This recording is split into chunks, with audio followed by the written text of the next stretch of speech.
All right, everybody. Welcome back to the Sound Advice Podcast. I am your host, Jake Hare, and our co-host, Austin, is not here right now. We have no idea where he's at. He is MIA, so maybe he will pop up in the hour of this podcast sometime. But if not, it is completely okay because we have a special guest with us. Hello, I'm Andrew. Andrew, would you like to tell the audience a little bit about yourself? My name is Andrew. I am a journalism major, news and information track. I like music. Really? And I love music. All right, yeah. good. Because if you didn't, we'd have a little bit of a problem. Yeah, definitely. All right, so I don't know if you know this, but we're actually like a little popular. Wow, really? Yeah, we have 5 followers. Oh my gosh. Make it 6, I'll follow. All right, good shit. I'll send you the link. And then apparently, I was like looking at like our stats, Mm-hmm. and we have like we're being like aired in like some random county. Really? Yeah, like our the top city is Brecksville, Ohio. So that's where I'm from. Because you tell your friends about it. I think, yeah, that's probably four it. friends My about 4 it. friends that are following me. Yeah, wow. that's exactly it. Impressive. Thank you. Appreciate it. I put a lot of work into that. Looks like we had a lot of views. We had 1 play Wow. last Tuesday. Actually, no, this is this Tuesday. So 2 days ago, someone decided to play this podcast. Very cool. I'm really glad that we're getting big out here. Yeah, wow. So 5. I know 5 people. 5 people. Damn. That's insane. Damn. Who would have thought 5 people would want to listen to me talk about Very impressive. music? Impressive. So what do you think about this weather? It's been raining It's ass. How can I nonstop. not say that? Sorry. Oh, you can say what we made a murder playlist on this podcast. We've said all sorts of shit. Yeah, Yeah, it's pretty shitty. yeah. No, honestly, it has been nonstop raining. I think for the past month. Mm-hmm. So, Athens, where the classes are dry and the weather is always wet. Yes, I agree with that statement. That is very accurate. All right, so I guess honestly, like, what's your taste? I listen to everything except country music. Except country. So Except if I like said that Zach Brown Band was my favorite band, I you would would. punch you in the face, kick you in Really? the nuts, and push you under the street. Oh, well. Like, I mean, I don't care that it's your favorite band. Like, I'm not gonna like hate people for liking country. Like, I was just kidding, but like, I just prefer it. Like, in my taste, like, I don't like listening to country music. It's just not my thing. Why not? What's wrong with country music? I don't know. I just don't. I'm afraid I'm gonna like it. Like, I'm afraid that I'm gonna listen to it and actually enjoy listening to it, and then say, "Hey, I like country," and I'm just not ready to go there in my life. You know, it's like it's a real big step. You know, like coming out and saying that I I like music. country music. It's not an easy. It's like how do you say that to people? And Yeah. with a straight face. with a Like, straight what the- face. like what the fuck is that? Unironically coming up to someone and being like, "Yes, I am a country fan." It takes a lot of guts to Yeah. do something like that. It really does. I don't understand. That's a good perspective because a lot of people, I think like that's like the number one opinion, and is that a lot of people they like all sorts of stuff, Yeah. but they do not like country I music. know a lot of people that say that. And I Yes. think it's just because they're also afraid of They're liking afraid. it. There's so many people that just don't want to admit that they like country music, so I- they say I hate it. I think we need to start like a new foundation, a new organization. Mm-hmm. Let country music fans get together. I like that idea. LCMFBT. GT. Sure. It sounds like a great nonprofit organization we can create. Yeah. And then that way we can help people, come out of the music. Be in an accepting place Closet and and be in an say accepting place. other people that have same interests as them. The Yeah. same interests as them. No, I don't give a fuck about other interests. Just, we're focusing on country music here. Okay. If Yeah. they come out and say like I like polka, I'll be like, all right, fuck Mm-hmm. you. We don't accept that. That's just weird. But we'll start with country music. Right. But going on like a little serious note, like I think that country music is kind of associated with bad things, I think in general. Like just what? like in general, a lot of people associate country music with like the Confederate flag and Oh, yeah, yeah. racist people. That's Like 'cause- that's what you immediately think because Yeah. it's been that way for so long that only that like those kinds of people like country music, but that's not true at all. Yeah. And I think that like like seriously, like that actually is like something we need to fix because people are allowed to like country music and they're not racist. Like Yeah, absolutely. Yeah. Yeah, I think that it's going to be rooted in the South. That's like country, Right. but that doesn't mean that they're all like supporting the Confederates and shit like that. Yeah. It just means that they like that kind of music. It's And just that's fine. yeah. It's just them singing about like dirt roads and a cold beer and that kind of stuff. So fucking your sister down by the river. yes, that's it, exactly. If you want to get with your cousin, that's totally okay. We won't judge. Absolutely. So no, I think that was a good topic. You know what, Andrew, you were a good person to bring on this podcast. I could tell you were prepared for this. I was not prepared at all. I just came and You're the you natural. told me to start talking, so I started talking. You're a natural, man. Honestly, you're a better host than Austin. Oh my god, dude! First podcast I made. That's literally what we said afterwards. We were like, "Yo, next time, let's not do this sober." Wait, oh my god, that's such a good idea. Isn't that a good idea? Like you can name it something that has like that in the title. Yeah. Like drunk music or like drunk music advice. Yeah, or, drunk music. Dude, that's what I'm saying. If we get big enough, or like we could have a Twitter and have people like tweet at us, that would be awesome. Or you can have a separate episode like Yeah, each yeah, week yeah. or like every 2 weeks that you're like Yes. either really high or really drunk. Yes, like yes, that'd be great. yeah. Right? That'd be great. That'd be great. That's a great idea. Oh, I like that idea. Well, Andrew will be a returning guest, and Andrew will probably not be sober Yes. the times that he returns. All right. Well, what about? Because like here on this podcast, we have a strong hate for Ariana Grande. I don't know if you. Oh, I have to leave. I'm sorry. I have to walk out now. See you later. We just don't support her as an artist. Just because? No, I'm just kidding. Oh, okay. Because good. I was about to be. Your Yeah, ass. because I know you're a big fan of her. So Yes, I like Ariana Grande very much. Thank you for coming to my TED Talk. yeah, absolutely. Speaking of which, Andrew, produced a TED Talk back in the Oh, day. we're not talking about this right now. That was a cool story when you told me that. Yes, in high school, someone got a license to create a TEDx talk. So we had speakers from our community come in, and I did the lights, the sound, the recording. I edited the entire video. Wow. And I was in charge of like a group of people setting that up. So that's a good thing to put on my resume. That's the only Yeah. reason it was good. I mean, that's really cool. So you were in charge of the whole thing. In charge of like the technical parts of it, yeah. So why did they choose you? Because I was the only person that could do it. Wow. Because everyone in my school because we had this thing called like tech crew where I was in I started in freshman year, and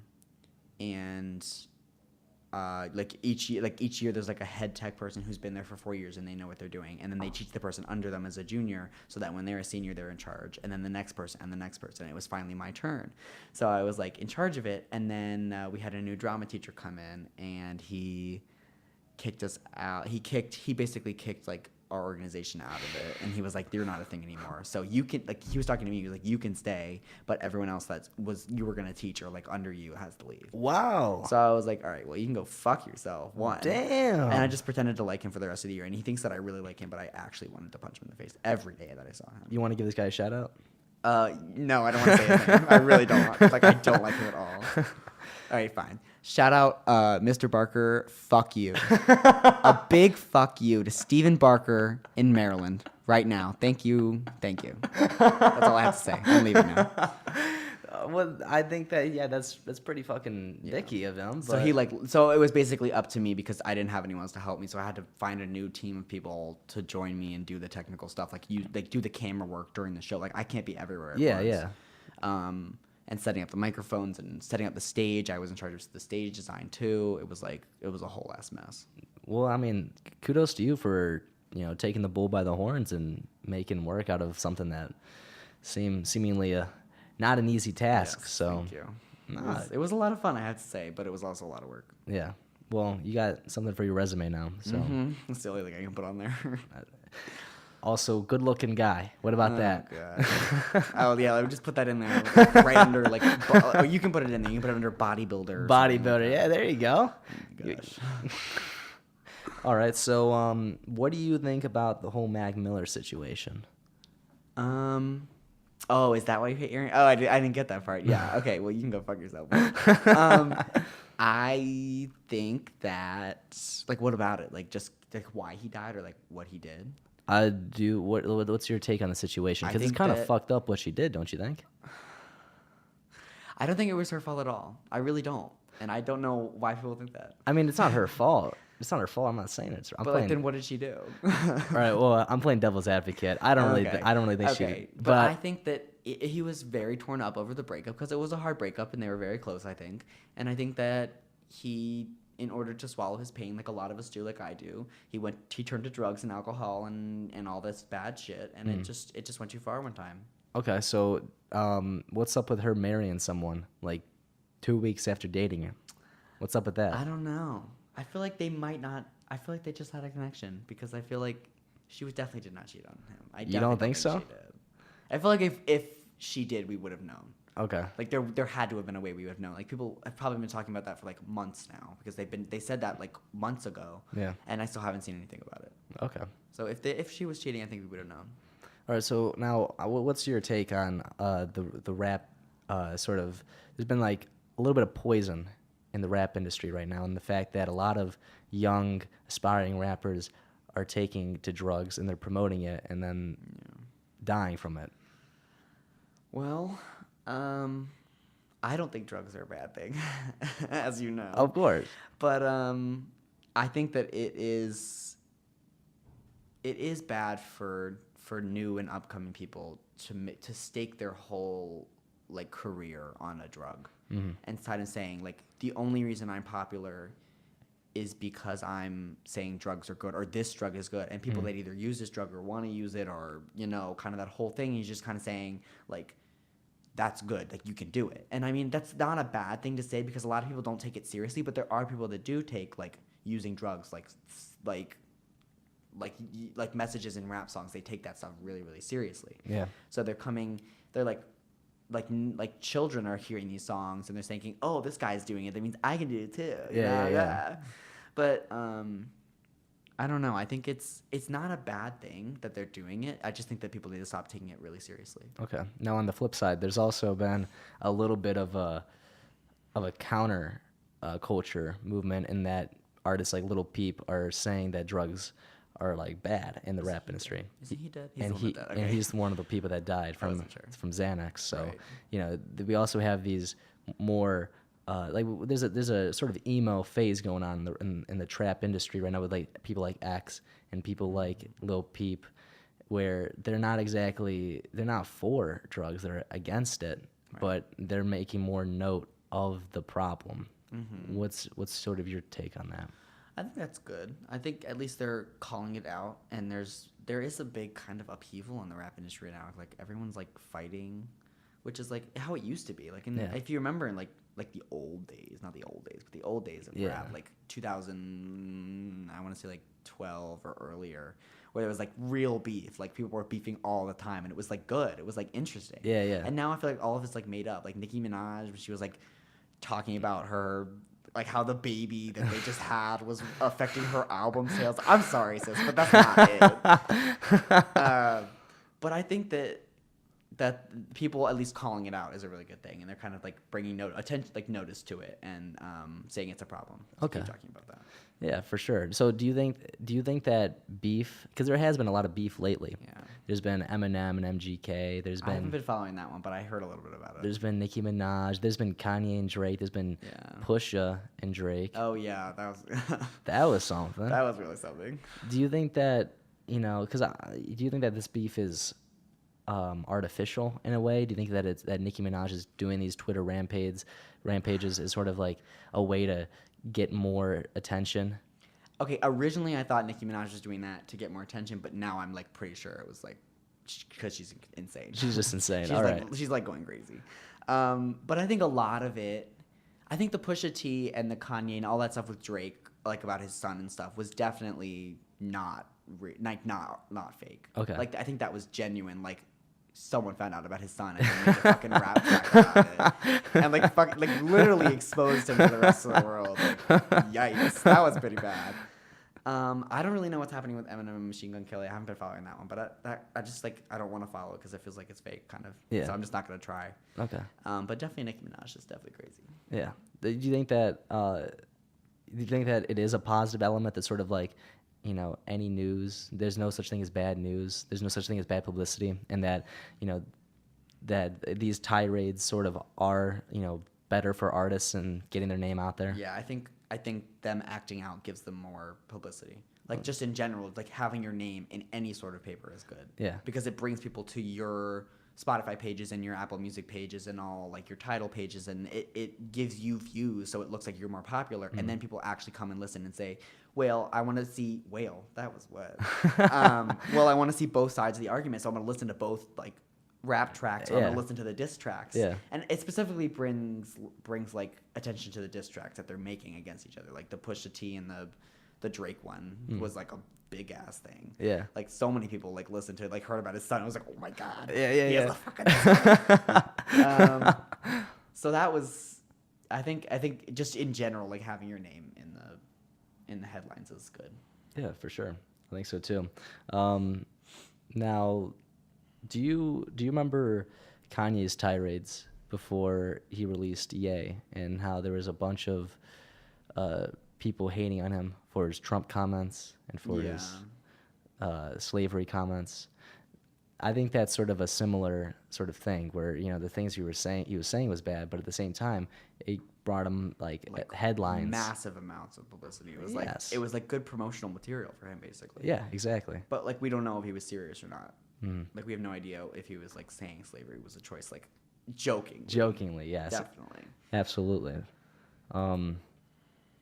Now, I just want to kind of get the audience to sort of understand you better as a person, Andrew. So, I'm curious, what is your favorite album of all time. of all time? Oh God, I knew you were gonna ask this. I should have prepared. You know how you're really bad at thinking of things on the spot? Like as soon as you're asked an important question, like today in journalism, whatever it was like a seminar. We were like talking about our favorite movies, and like I could not think of my fucking favorite movie, and then I was like, oh, that one. But it was like it took me like a long ass time to think of, like I could not think of any single movie I saw. It was like so weird. I totally feel that. But with albums, I really don't know. I want to say the one I listen to, like I keep coming back to all the fucking time, is Control by SZA. Okay. A masterpiece of an album. All right. It's so, oh my God, it's like so cohesive. It's so well put together. It's just like, it's really amazing. And I can listen to that one all the way through, or individual songs. So I really like the way that you can listen to it differently. So I have to say that one. It's probably my favorite album. SZA. That's an interesting choice. That was last year you came out? That was 2017, yeah. 2017. Okay, cool. So do you feel like women are being represented well enough in the music industry? I would SZA? think, yeah. Because, I mean, there's a lot of female artists out there. And it's like, it's not really representation in the industry anymore like it used to be. It used to be like no women were making music at all. Like you couldn't like find it. But now with like the availability of streaming services, and you can get music like literally anywhere. Yeah. I think we're definitely it's like kind of up to us now who's in the music industry. Like we're like asking for this we're demanding this kind of music from certain types of people, and then people are stepping up and saying, yeah, I'm making that kind of music, come listen to me. So it's like depends on the person and who you want to listen to and where you're going to go to listen to it. It depends on who that kind of decides who's there and what you're listening to. Yeah, so you think that with the new streaming platforms, you think that this has sort of changed how music is listened to, and that it's less so about what you hear on the radio, and more so people are able to go out and find what they like. Yeah. And it's more about like the most streamed songs now, instead of the ones with most spins on US radio today or whatever it is. I think it's definitely more focused on like streaming, and you have the ability to choose who you want to listen to whenever you want to. Yeah. So it's kind of, it changes like the whole the whole music industry is changing just because of that. Like it's not based on spins anymore. Like who plays it on the radio and stuff like that. Yeah, it's no longer put something on the radio. It's who's got aux. Yeah, right. Yeah, so and it just depends on what you want to listen to. Like if you want to listen to SZA all day, then you can. If you want to listen to Kanye, you can. It's like up to you. Yeah. So now there's a huge backlog though. There's all of this music that's just in the stream, So do you think that this is allowing more independent or underground artists? You think it's giving them more attention as well? Yeah, I think especially streaming services in combination with social media really puts out like brand new people that you've never seen before, and it kind of like diversifies everything, like the music industry itself. It like brings people that I've never heard of before and that I love listening to now. Like I listen to Kim Petras like every day just to pump me up in the morning, and I would never have heard of her without Twitter. And then I saw her in concert accidentally once, so that was cool too. That's pretty cool. I only saw her for like a couple minutes though. It's kind of sad. And then after I like started listening to her, I was pissed that I did not watch the whole concert. But I think that like definitely social media plays a huge part. It's like kind of tied to the music industry now. Like everything has to do with each other. It's like it's all like based off the other, and then like they all interconnect in many different ways. Yeah, that's an interesting thing that you brought up about how everything is sort of connected. You know, we all, and especially now with smartphones, we always are connected to the internet a little bit. So it's kind of weird that 10 years ago, like there was a completely different where if you wanted to access the internet, you had to wait till you got home. If you wanted to listen to music, you really, I mean, there were iPods and stuff like that, but you really just kind of had to sit down and turn on the radio at a certain time. Absolutely. To hear your certain show. Yeah, exactly. Because you had to download it. You couldn't go online. You couldn't use Verizon or whatever, Wi-Fi to look up something and go to Spotify or Apple Music. You had to download the music. You had to buy the album and download the album. Buying the album is the big part there. Like, yes. I've not bought a single piece of music in maybe 12 years. Yeah. Like it's been a long time. Not 12 years, but like, a long time, like 8 years. Yeah. I just like always had my iPod. I got the first iPod that it came out, I think. It was I think it was the little one with the scrolly one. Yeah. And I had that one, and then I think soon after that was when like iTunes got really big, and then all like the MP3 downloaders illegally. So I never bought music after that. I just did it online. My mom's computer, I would just go and like, or my dad's computer, I would go downstairs and I would like download all this stuff. Fast and put it on my iPod and leave. And it was just kind of simpler a little bit, just a little bit. Cause like, it was like, you knew where you were getting your music and you knew who was putting it out. Yeah. And now it's more like anybody can put it out. Anyone can drop a surprise album like the Carters did. That was so good. And just kind of say like surprise, but like, and then you can get it on all those different platforms was the other big part. It's like now you can get it wherever, and in that time you had to get it in like one place. Yeah. Like either illegally or on iTunes.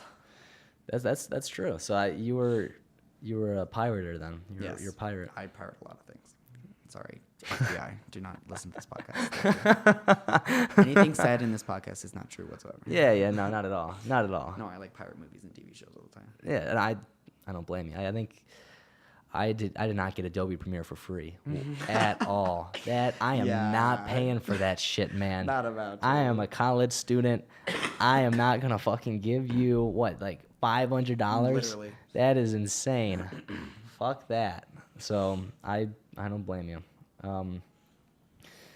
Well, where do you think music's gonna go in the future? I mean, because we've had the bling phase, we had that sort of like, look at all the money I have.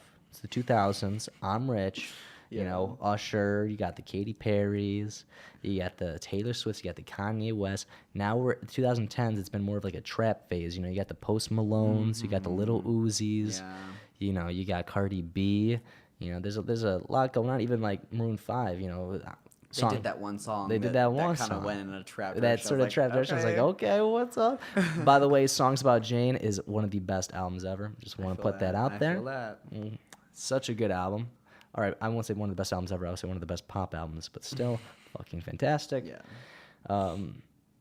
But where do you think it's going to go after this? 2020s. You know, it's the Roaring 20s again. Yeah. I don't know. I think that it could go a lot of different directions. I think in different genres we're going to see a lot of different things. Like now we're like in rap, we're kind of moving towards like the trap you said, like with like really big beats in the back with good rap like over top of it. Yeah. But in the pop, it's kind of going like real poppy. Like I mean, Ariana Grande is going. Apparently, I don't like her. Is going very like beat heavy and kind of electronic-y. And then there's other people who are going like really heavy girl pop. and then there's like indie music that's getting even indier and like weirder. So I think there's a lot of different directions it could go, but I think generally there's gonna be heavier beats, like even more trappier, Okay. and then like weird artists. I don't know if you ever heard of Low. I've not. I just did an album review for them on acrmedia.com. Oh, go check that okay. out. Little It's plug. a publication here at OU. And we do album reviews, movie reviews, media, like it's just general media reviews. It's really fun actually. And it's this band called Low. They've been around for like 24 years. And they put out a new album recently. It was like their 12th studio album, which is like really impressive that they're still making music this long. Yeah. And it was like way out there. It was like trippy electronic. Okay. Like I used to be Okay. so into that. Like I used to be really into EDM too. And this stuff was kind of like that, but also like much weirder. It was like an indie version of like FKA Twigs, if you know who that is. Like it was Okay. so out there and really electronic-y, and it was really good. I kind of liked it actually. Well, So that's so. Would you rate it? I gave it a 7 out of 10, I think.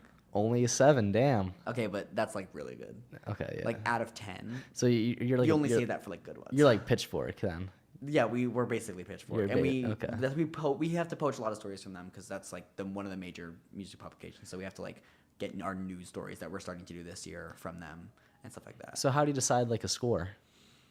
Can you just put a 10 on any old album? Or? No. You have to save 10s for like the best album of all time. Okay.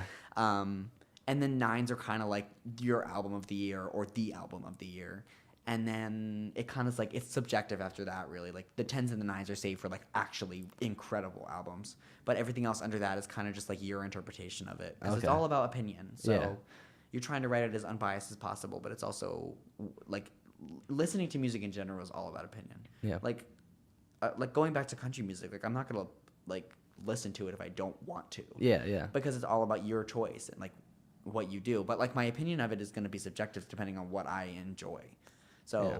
if I go and listen to rap music, which I don't listen to a lot, I'm going to say that, but I don't also hate it at all. Like if someone's playing anything in a speaker in a room somewhere at a party, I'm not going to tell them to turn it off just because I don't like it. Like I'll listen to whatever other people listen to, except country mostly.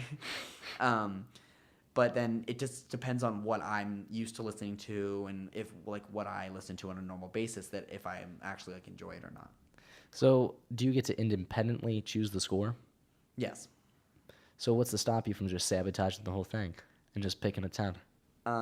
Because they probably yell at me for because like again, like 10s and 9s like have to be saved for like incredible Yeah, albums. yeah. Like you can't just put that on. You any can't just album. throw out a 10. I don't think I can put a 10 on maybe like 2 albums in my life. Control, and what's the other one? Probably Everything Is Love by the Carters. Okay. I really like that album. Okay. That makes it's so good high. Oh my god. Everybody go listen to Summer by the Carters. It's really good.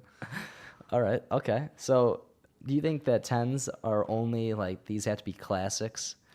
Or No, I think in a way 10s have to be subjective too. Okay. Because you could think it's the best album of the year, but someone else could think, "Oh, I hate this album."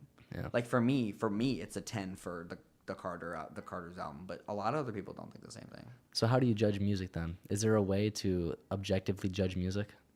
I don't think so. I think it's all about opinion and what your brain. I mean, it's not like your brain is living, but it kind of is. But Yeah. it's like it's not like your brain can pick what you want. It's like what it actually like responds to. Like music is basically a drug, and I mean I know it's a drug, but basically like music like affects everyone's brain in a different way, and certain types of it kind of like click more with that brain than others. So it's kind of like it's not like under your control to like something. Like I have to review a bunch of albums and I have to listen to it like at least 3 times, and I'm like I really don't want to listen to this anymore. Like I don't like it, but I have to keep listening to it because I have to review it and I have to like just give my honest opinion about it. So I think it's kind of anyone can have a 10 on a different album, you know. So what's the point of reviewing albums then if everything's subjective? Interest. It brings people in. It brings people to new things that they've never seen before. It brings old listeners back to something. It could, like, if someone that was listening to it like wanted to see what other people thought about it. That's what I look up reviews for. Like I want to see what other people are thinking. I want to see what they gave it out of 10. Like how good is it actually? Because I'm a very like I rely on other people for a lot of my ideas. It's kind of bad, but like in order to come up with like a fully like realized idea, I usually look at other people's ideas first. Okay. So give me an example of that. Like I would look up, like I don't even remember. It was like I would look up, like movie reviews after I would see a movie.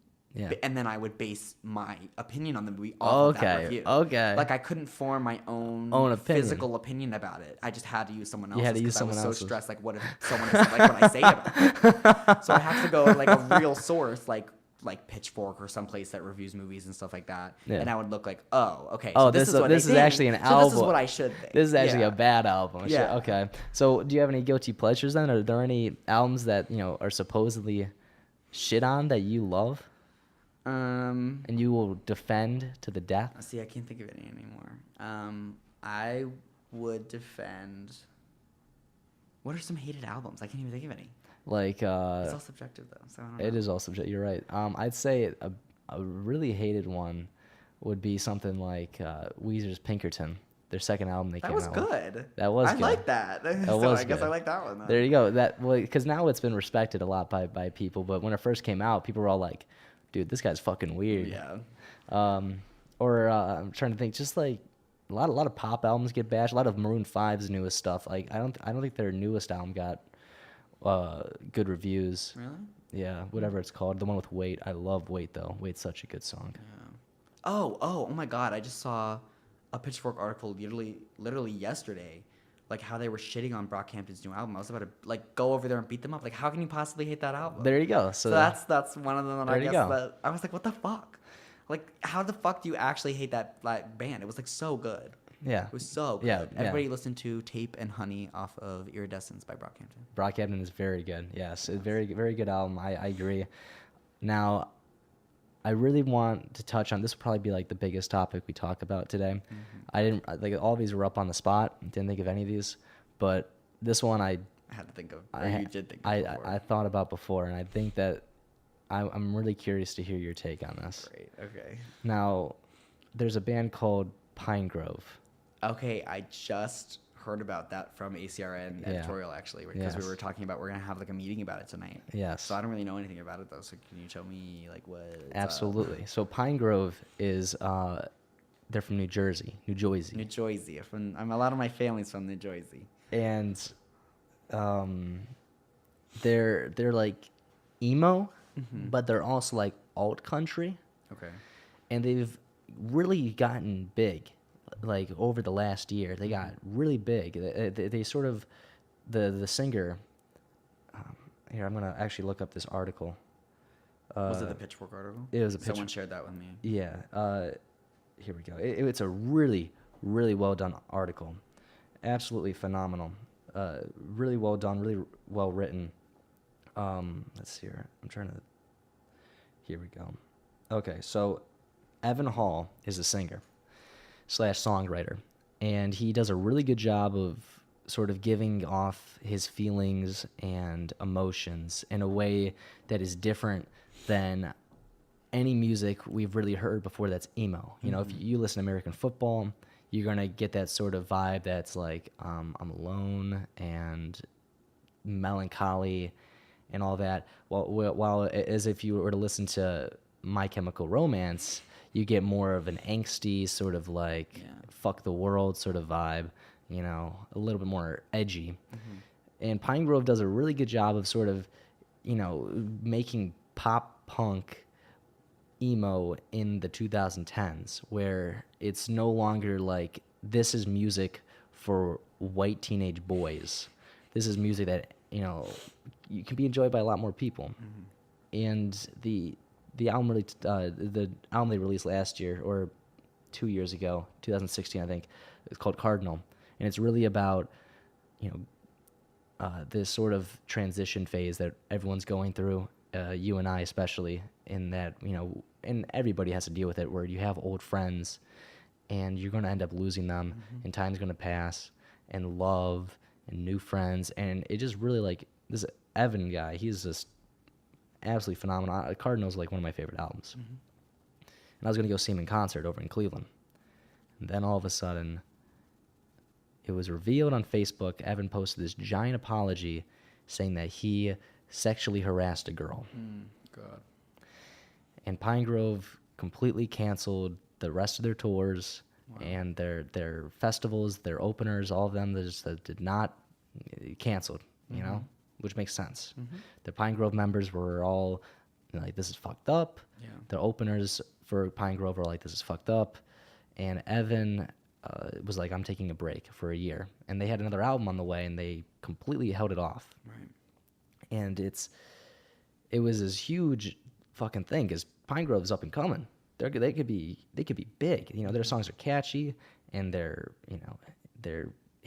hot, they're trendy. And now all of a sudden, Evan is telling the whole world in the peak of this Me Too movement, by the way, that he also is a culprit of it. So they completely go on hiatus. They hold off the album, and everyone's wondering like, what the fuck is going on? And meanwhile, you'll read the article. It's really, really well written. And basically it's that people got involved that shouldn't have gotten involved. And Evan and this girl that he was talking to, it was not as bad as it seemed. That it was more so that he was in love with her, but she wasn't reciprocating those feelings. And therefore it just didn't work out, and that it was more of just like a crush, like a weird crush, rather than anything like Harvey Weinstein sort of thing. But because it was at the height of the Me Too movement, you know, that there were people that got involved and wanted to milk the story, and they wanted to sort of advertise this all around and tell people, don't go to Pine Grove, don't do this, don't do that, we're going to take them down. Like, it turned more into it turned this whole movement, instead of it being empower women to be able to stand up for themselves, it turned it more into a vendetta against men. Yeah. And now this whole article got released, really well written. And like I said, please everyone go read it. It's perfect. Perfectly written, a lot of integrity by the writer. And he pretty much just says about, you know, the other side of the story, that we've all been thinking this Evan and Pine Grove is horrible, and now all of a sudden it's like, well, there's another side of the story. And I think that's important, especially in the music industry, about before we, you know, because like Aziz Ansari, where he was accused, and then it was revealed that it was just a bad date sort of thing, and it wasn't really he was forcing her to do anything. There is multiple sides to a story, but I'd like to hear some of your thoughts on Pine Grove. Yeah. Okay. I'm actually surprised I hadn't heard of Pine Grove before. And now I have from multiple people. I heard it from a couple of places. I heard about the article. I think that in the first place, we should have had like two sides to the story. Like, I don't know if the girl ever said anything about... She wanted to remain anonymous. Okay. She could have said something anonymously. But I'm not, I mean, it's not like blaming her for that. I think that what he did was good. He apologized, and he made it public, and he said, "I'm sorry, like I didn't do that." But I think that we could have gotten like a real story. We should have had like a real story from it, so that they could have just like kept going. If he didn't actually do that to her, if that's what the article is saying, then I think in the first place we should have had some more clarity on it instead of just saying, "I messed up. We're gonna leave for a year." Yeah. I think they probably could have handled that better. But I think in general, there are always two sides to the story, and I think both sides always have to be heard. Like in every context possible, I think both sides to every story have to be told. I agree. I mean, it goes all the way back to, you know, the McCarthy era. You know, the 50s, 60s, where people were being accused of, you know, being communists and all that. And then that's what led to The Crucible being written by Arthur Miller, about, you know, accusing people of being witches and then not hearing anything. And I completely support the Me Too movement. I think it's awesome and that finally women are being represented. I think that's fucking amazing. Yeah, it is. But I think that it should be focusing on that empowerment and not on blaming. Instead of like a revenge. A thing revenge against- vendetta, yeah. And it should be less pointing fingers and more so just, making sure that the story is one factual and making sure that whoever's hurt gets the representation that they need. And making sure everyone's story is told. Yeah, absolutely. Pine Grove's new album is going to be released this Friday, I believe. Oh, so they are releasing it. Okay. They will be releasing it finally. Okay. I would highly recommend listening to Cardinal. Would definitely. Okay. I probably could go check that out. Yeah, go check that out for sure. It's really good. Mm-hmm. But yeah, so glad I got your thoughts on that. And honestly, I think that's a pretty good segment to leave it on. Wow. And I hope tell me how the ACRN meeting goes with that, because I'm curious what they have to say about it. Yeah. Catch me on the ACRN DJ radio station on Tuesdays. Read Andrew's editorials on the website, the ACRN website, ACRN.com. acrn.com. And you can probably find mine. There's let me look up this app real quick. It's called, I think it's Radio DJ. Mm-hmm. Yeah, Radio DJ and Radio FX. It's the app called Radio FX. And you can just look up ACRN. It should pop up. I'm on Tuesdays, sometime. So I'll figure that out for the next podcast. Thank you, Andrew, for coming by. Yeah, it was fun. We only had one host, but I hope it was good. It was good really time. good. Awesome. I'm glad. And yeah, have fun, you guys. Keep listening to music.